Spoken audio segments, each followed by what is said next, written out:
Hi mga pinamang, pupunta nga pala kami ngayon sa Kabadbaran, sa Brands kasi kukuha na namin yung mga gamit ng kapatid namin.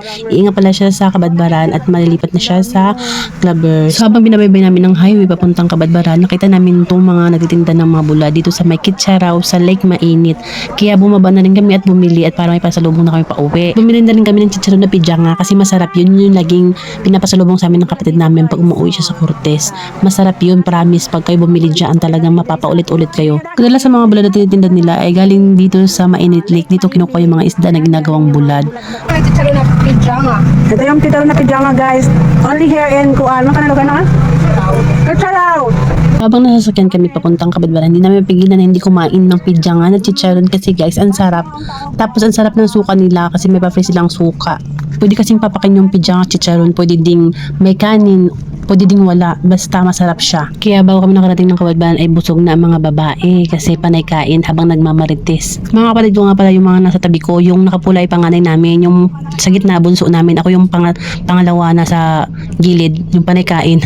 Nakuha na namin yung mga gamit ng kapatid ko sa Asa Branch. Hindi na ako nag-video guys kasi nagbuhat kami ng mga gamit. At dumiretso na rin kami ng Butuan City kaya umidlip na lang muna ako. Ay, mga taga-bukid nakaabot sa Kuan, Butuan.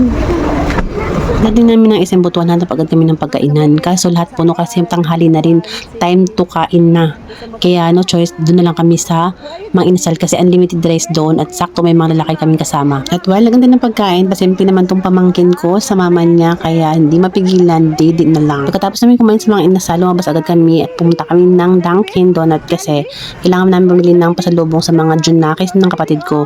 At while nasa labas kami, nakita namin si Jollibee na mangha talaga ang aking pamangkin kasi bakit daw gumagalaw si Jollibee? Nakatayo lang naman si Jollibee dito sa labas. At while going to Dunkin Donut store, nakita namin itong mga pagmumukha namin sa camera kaya binidyohan ko na lang. Para tawagin yung pamangkin ko kasi natutuwa kami sa mga pagmumukha namin dyan. Lalabas na sana kami ng SM Butuan kasi may nakita kaming Nausok na candy. kaya bumili na rin kami para matry namin at ma-experience namin yung mga pausok-usok sa bibig, no?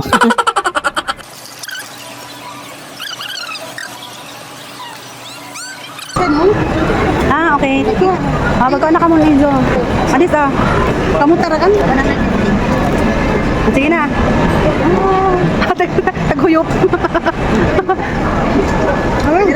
Hello. Ano ba yan? Ay, anak mo, anak. Ano ba? Uy, Ha? ano ba? Ay, ikaw.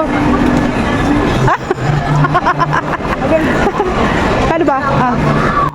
Tinry na ng mga kapatid ko yung usok. Kaso ayaw umusok. Sabi ng tindera, nguyain daw muna bago ibugay yung usok.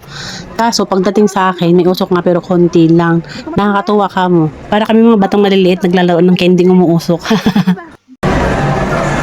Usap ba? Di, oh, tignaw. Please, no. Ginagawa mo. Wala man kaso. Sa totoo lang, hindi masarap yung smoking ball kung wala yung flavor niya. Ang nagdala lang talaga ng bida doon ay yung usok na lumalabas sa bibig mo, guys. Pero kahit hindi masarap, inubusan lang namin kasi sayang pinambili namin, di ba? Thank you for watching, guys. I love you all!